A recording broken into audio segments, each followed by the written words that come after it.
ਜੀ ਦਾ, ਸਾਰੇ ਪਿੰਡ ਵਾਸੀਆਂ ਦਾ ਤਹਿ ਦਿਲ ਤੋਂ ਧੰਨਵਾਦ ਕਰਦੇ ਹਾਂ।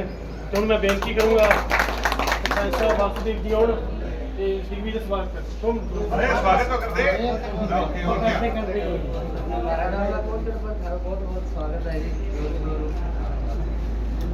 अब मैं कम है आपके और भाई साहब के बीच में ज़्यादा समय न लेता हूँ। मैं निवेदन करूँगा दिग्विजय सिंह साहब का चौटाला स्वागत जी तो आए। हुआ पार्टी छुट्टी में तो सम्मानित बुजुर्गों, नौजवान युवा साथियों, प्यारे प्यारे बच्चों, आज गांव की लाइब्रेरी के उद्घाटन पर आप सब लोगों ने यहाँ पर पहुँच करके जो मान सम्मान दिया, मैं सारे गांव का मेरे दिल की गहराइयों से बहुत बहुत आभार करता हूँ। और उसके साथ साथ सरपंच साहब ने भी आस्था व्यक्त की पार्टी में। नौजवान सरपंच है, बहुत लंबा साथ चलना है, तो हमारी भी जवानी है, ये भी जवान है। तो इसी आस और उम्मीद के साथ कि जो रिश्ता आज बंधा है, इसको दूर तक लेकर के जाएंगे और मजबूती से एक दूसरे के साथ काम कर करके गांव के विकास के लिए और शेरगढ़ को अव्वल गांव बनाने के लिए संकल्पबद्ध तरीके से काम करें। सम्मानित बुजुर्गों, नौजवान दोस्तों, मेरा प्रयास है कि बच्चों को पढ़ने लिखने के लिए अच्छी लाइब्रेरीज मुहैया कराई जाए हर गांव में। और मैंने ये संकल्प लिया है कि सभी 70 गांव में दवाड़ी पहला ऐसा इलाका होगा हिंदुस्तान में, हरियाणा में नहीं, हिंदुस्तान में, जिसके हर गांव में कंप्यूटर वाली ई लाइब्रेरी हो बच्चों के पढ़ने के लिए।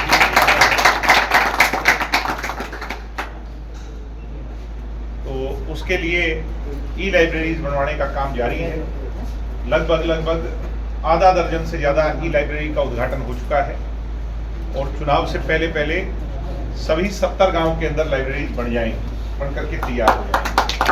इसके साथ साथ खेल का सामान, कि अगर खेल के मैदान की तरफ बच्चे आकर्षित होंगे तो नशे से दूर रहेंगे। ये भी हमारी सोच है कि खेल का ज़्यादा से ज़्यादा सामान बच्चों को दिया जाए। आपके यहाँ भी जो डिमांड होगी उसको पूरा करवाने का काम हम करेंगे। शेरगढ़ बहुत मजबूत गांव है। चौधरी देवीलाल जी के टाइम से लेकर, चौटाला साहब के टाइम से लेकर, मेरे पिताजी को एमएलए आपने बनाया, मेरी माताजी को बनाया, और अब मुझे अवसर मिला है आपके बीच में आपकी सेवा करने का। 1 तारीख अक्टूबर के महीने में आपके मत का प्रयोग कर करके अगले एमएलए को चुनना है। मैं तो आपसे यही आश्वस्त, आप लोगों से यही वो चाहता हूँ कि आप एक मौका मुझे दें। मजबूती से आपकी लड़ाई जहाँ चंडीगढ़ में लड़ूंगा, वहीं शेरगढ़ गांव के लिए कोई कमी नहीं रहने दूंगा। जो गली नाली ढाणी बिजली पानी की हमारी छोटी से लेकर बड़ी समस्या है, उसको अपनी समस्या मान करके आपकी लड़ाई को लड़ूंगा। ये मैं आज आपको वादा और विश्वास देता हूँ। लाइब्रेरी मैंने बढ़ा दी, आपके सुपुर्द कर दी। मुझे उम्मीद है कि बच्चों के काम आए और बच्चे दिशाहीन जो हैं वो सही दिशा में आगे बढ़े, पढ़ने वाले बच्चों को ये स्थान मिले, हमारे बच्चे आगे अच्छी नौकरियों पर बैठें, IAS IPS जैसे अधिकारी बने और इसका सदुपयोग हो, दुरुपयोग ना हो। ये मैं सरपंच साहब से कहूँगा, भाई सरपंच साहब इसकी कमेटी ऐसी बढ़ाओ जिससे इसका सदुपयोग हो, दुरुपयोग ना हो। यही कह करके अपनी वाणी को विराम दूंगा। फिर से परिवार से स्वागत करते हुए आप सबका दिल की गहराई। नमस्कार, मैं हूं आपका दोस्त जतीन और आज हम शेरगढ़ गांव के अंदर हैं। डबाली हल्के का गांव है और मेरे साथ है दिग्विजय सिंह चौटाला। चौटाला साहब, पहले तो स्वागत है। धन्यवाद। चौटाला साहब, आप डबाली हल्के के लिए बहुत ज्यादा स्क्रीन नजर आ रहे हैं। अगर आप यहाँ से जीत जाते हैं तो सबसे पहला काम क्या होगा जो आप डबाली हल्के के लिए करवाएं? दवाड़ी के बहुत सारे काम है, जैसे हमारा रिफाइनरी का काम है, हमारे क्षेत्र के अंदर पानी पहुंचाने की बात है, घगर की चैनलाइज डिस्ट्रीब्यूट कर करके उसका खरीफ चैनल्स बना करके जो पानी ला करके खेतों तक पहुंचाने की बात है। बहुत सारे मुद्दे हैं। डवाड़ी को विकसित करना है, डवाड़ी के सड़कों के जाल को और बुनियादी करना है। ढाणियों में अभी तक सड़कें नहीं हैं, उन सड़कों को बनाना है। कहीं बिजली नहीं है, गांव की मेन बिजली से उनको जोड़ना है। बहुत सारे काम है डवाड़ी के। और मुआवजा पेंडिंग पड़ा है कुछ किसानों का पीछे का, उस मुआवजे को दिलवाने की बात है। मैं तो यही आश्वस्त करता हूं कि विधानसभा में एक मजबूत आवाज बन करके डवाड़ी क्षेत्र के लोगों की, अपने परिवारजनों की आवाज बनूंगा, उनकी लड़ाई लड़ूंगा। और मुझे उम्मीद है कि मेरे प्रतिद्वंदियों को एक एक अवसर इन लोगों ने दे के देखा है कि एक मौका मुझे देंगे तो मैं इनकी उम्मीदों पर पूरा करूंगा। दिग्विजय चौटाला के पास तो 90 की 90 सीटें के हल्के थे, पर दिग्विजय चौटाला ने डबल ही क्यों चुना? हमारा गृह क्षेत्र है, मेरे पिताजी यहाँ से एमएलए रहे, मेरी माताजी रही, और बीच में हमें नई पार्टी बनाने की एवज में बाहर जाना पड़ा, मगर हमारा गृह क्षेत्र है, हम अपने घर से चुनाव लड़ रहे हैं, तो इससे अच्छा कारण क्या हो सकता है।